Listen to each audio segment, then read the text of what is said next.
Put a finger down if you want on a date with the guy that you met at the gym and he takes you to Dave & Buster's and he's super sweet and nice and respectful. So you go on a second date with him, he takes you bowling, super fun, sweet, nice. Date ends early, he doesn't want to stop hanging out with you. You don't want to invite him back to your place, but you willingly go to his place, even though you don't really know him that well. And you're sitting at his place next to him in the dark and you guys are talking and you having a taser comes into conversation and he tells you to tase him and you're like, what?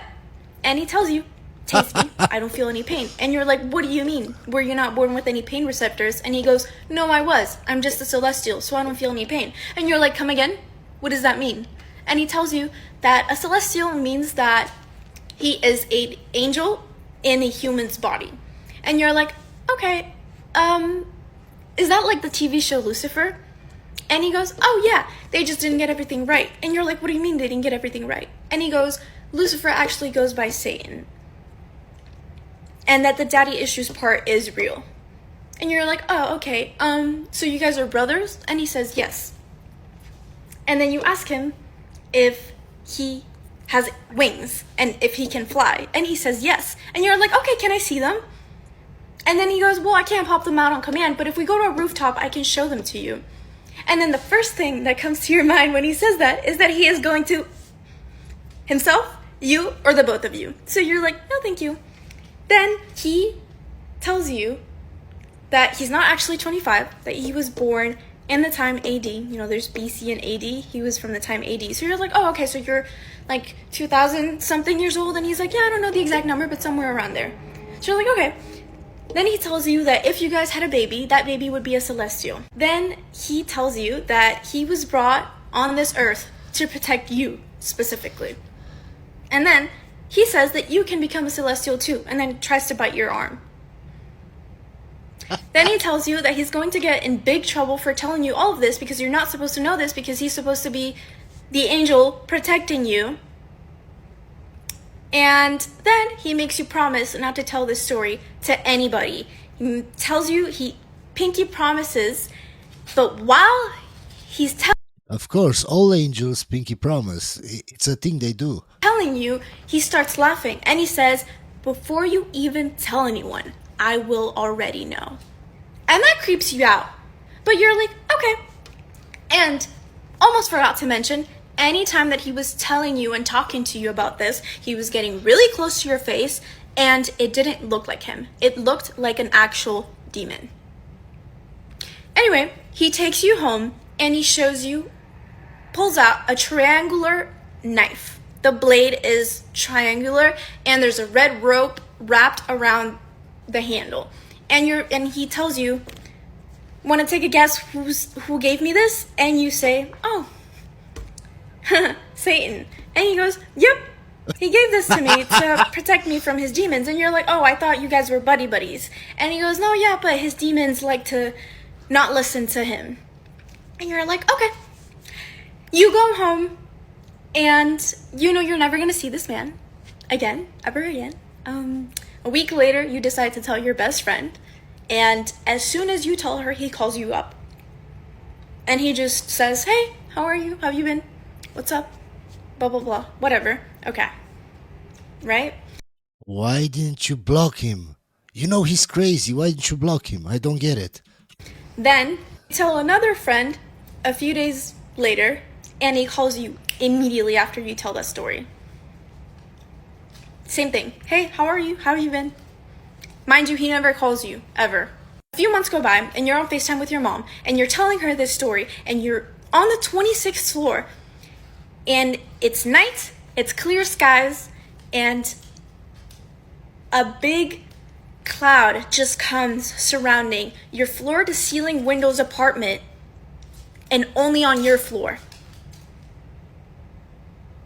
Right? Then a few more months go by, and you get invited to a gym opening, and this is the pre-opening. They're only inviting influencers. He is not an influencer. You're at the gym pre-opening. You're telling one of your friends this story. 5 minutes later, he walks up to you, comes out of nowhere, walks up to you, says, hey, how have you been? And walks away. And a year goes by, and you go on a date with another guy and you go bowling, and this reminds you of this guy, so you tell him the story of what happened, and as soon as you tell this story, the machine in your bowling lane stops working, and the guy you're on a date with freaks out and he leaves. What a pussy. And now, anytime you tell this story, something always happens. Yeah, her hand is shaking. I actually forgot to post the video of the cloud because I have it. I had filmed it on my Snapchat and it wasn't working. Like, I wanted to show y'all and it would just glitch, but I bypassed it and now I have it. So here it is. Also, I want to clarify that before telling the story, there was no clouds in the sky. It was clear. It was a clear night. And after telling the story, that big cloud just appeared on the 26th floor of my unit. Super creepy the way it is. I don't know why there's no sound in this video because I know I recorded it with the sound, but it is what it is. Reason number 86. So guys, what do you think? Was the cloud just for clout? I mean, why would you invent a story like that? It just makes you look crazy. Or maybe being crazy nowadays on TikTok gets you a lot of followers, gets you a lot of views. Let me know your opinion in the comment section. Why I love men is because sometimes they're following women on social media and you take a look and the woman is not even following them back, and I'm just wondering, how much of a fan are you? How much of a fan? Are you liking their stories? Yeah, but at the same time she's posting bikini pictures. Oh my god, are you DMing them? Oh my god, I freaking love it! I don't hate men, but you know what I do hate? Okay. Is when I go to order a drink and men stare at me and they watch me pay. And then they start talking to me. Of course, because you're a strong and independent woman. And they don't want to offend you by assuming that you don't have money to pay for your drink. So why would they offer to pay for a drink? Because you're strong and independent. And you know what else I hate? I hate when I'm carrying something heavy and a man just stares at me as... Well, of course, he doesn't want to assume that you don't have the necessary strength to carry that, of course. I don't want to be a misogynist, of course. As I carry it up a flight of stairs, and then he offers to help me get it inside my apartment. Once he already watched me... Such a misogynist. He should have let you put it in your apartment and then go up to you after you put it down. Such a misogynist. Such a misogynist. do all the heavy lifting. I also hate the fact that if I wear a dress like this out, Okay. the first thing men will ask me is if I have a boyfriend instead of, are you interested in me? Hey, what a question. Are you interested in me? Yes, well, they don't want to assume your gender. Of course, why? What if you're not identifying as a woman? That's why they ask you if you have a boyfriend, to see if you're into girls, if you're into men. It depends. They don't want to be misogynists, of course. The answer is fuck no. But why is it, do you have a boyfriend? Because here's the thing. If I say no to that, then you think you have a fucking shot. You don't.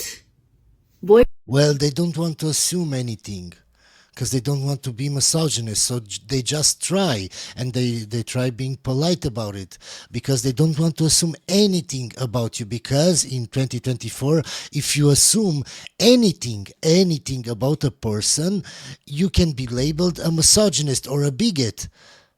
Boyfriend or not, I'm not interested in you. Today's the day I go back on the dating scene after 4 months.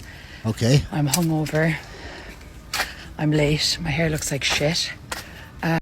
The perfect wife. And I'd love nothing more not to go on this date, but unfortunately, because I'm single, I don't have hobbies, so I'm not going to meet the love of my life at some run club. So alternatively, I have to... Yeah, guys, I've heard of this recently. It's a new thing now that women and guys go at run clubs to find their partners, to find a wife, to find a boyfriend, to find a girlfriend. And I think it's a good idea here. I don't even know if there are run clubs. But if you have any run clubs in your region, it's a good idea. Why? Because at least if you go to a run club, you know that the women there are in good shape because it's a run club and they have to run. So that's a good thing. At least you know they're healthy and have a healthy lifestyle. Go on the dating apps. So I had my date. It lasted an hour. And here I am with my Chinese. So all in all, that was a load of shit. Such a lovely personality. Why wouldn't you marry a woman like that? I love it when you go on a first date and you had a really good time, but you weren't romantically interested at all, but you still follow up and you're like, thank you so much for the date. I had a really good time. And they're like, yeah, that was so much fun. I had a really good time. And then you just never text each other ever again because you're both just like, yeah, no, I'm good. That wasn't going to be a thing. But like, honestly, it's great to meet you and no one's feelings get hurt. It's really best case. Things that I think are just absolutely none of our business as a female. Number one, starting off strong. What a man's down under looks like when it's soft. Absolutely none of our business. Number two, how much the dinner or Uber or whatever costed him on our date. Absolutely, abso-freaking-lutely none of our business. And last but not least, a lot of people are not going to agree with me on this one. Okay. How many people you've slept with before me? Absolutely none of my business. Of course you would say that because you have a high body count and you don't want that guy to ask you about your body count. So of course you're not going to ask him about his body count. It's simple. We are about to fight about it if you tell me. Statistics for cheating in 2024. Now check this out. This is not me. This is an independent study that was done, and they just passed the information along to me to share here with you guys today on this podcast. So check this out. 69.9% of affairs start on Instagram. Of course, I've told you this before, guys. Instagram is the biggest dating app. It's a dating app. This is why I tell people, if your significant other is on social media, be aware of what they're doing because sometimes just the smallest act can turn into something and you need to nip it in the bud. Now, continuing, 69.3% start with a simple DM. Hey, how are you? How you been? You look cute. Whatever the case may be, just a simple DM. 79.7% start by liking a photo. Just by liking a picture. That's it. That opens the door. Now, I tell people this all the time and they think I'm crazy. Where I say, well, you know what? That's just like a gateway to the rest. Oh, you're crazy. It's just liking a picture. No. No affair ever starts out as a full-blown affair. It all starts out with something. A simple smile, a simple hello. Yeah, those guys that message her want to see if she does the same, if she says hello back, if she reciprocates the like. It starts like that. It starts small. Maybe, what have you. It always starts out with something small.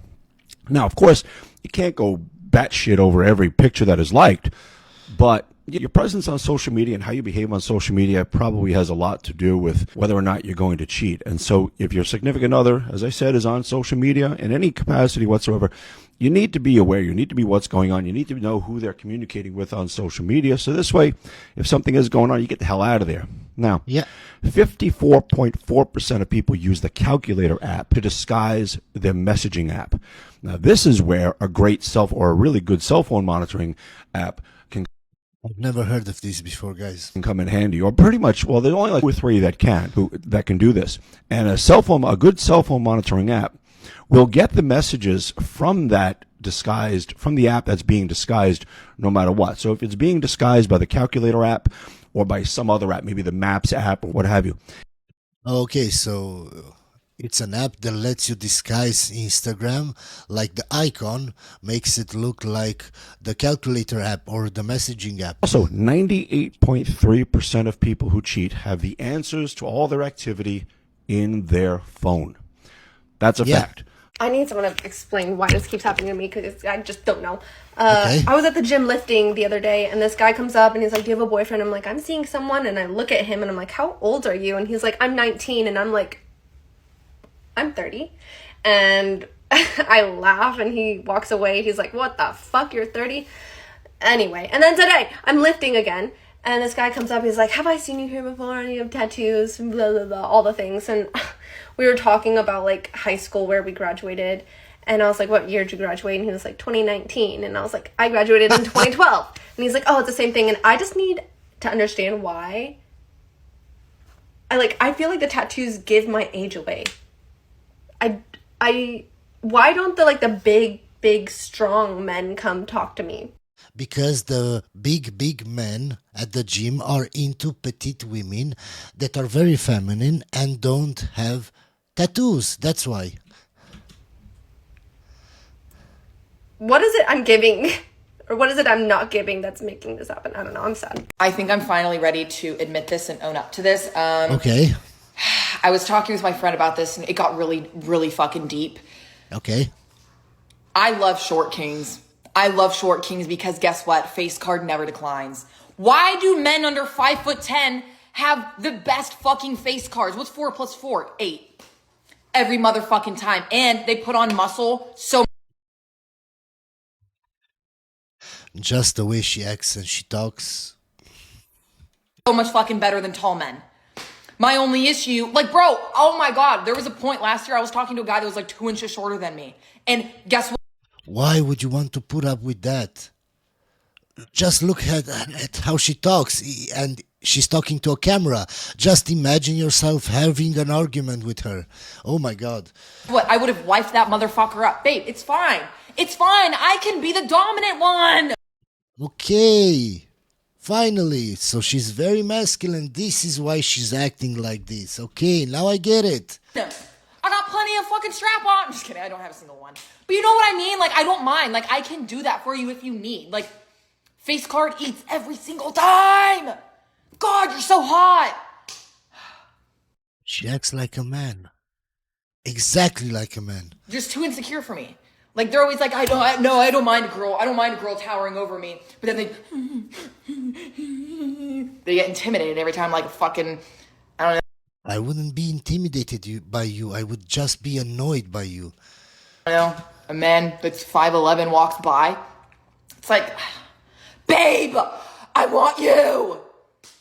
If you are a man and you're under 5'10", you need to be locked up.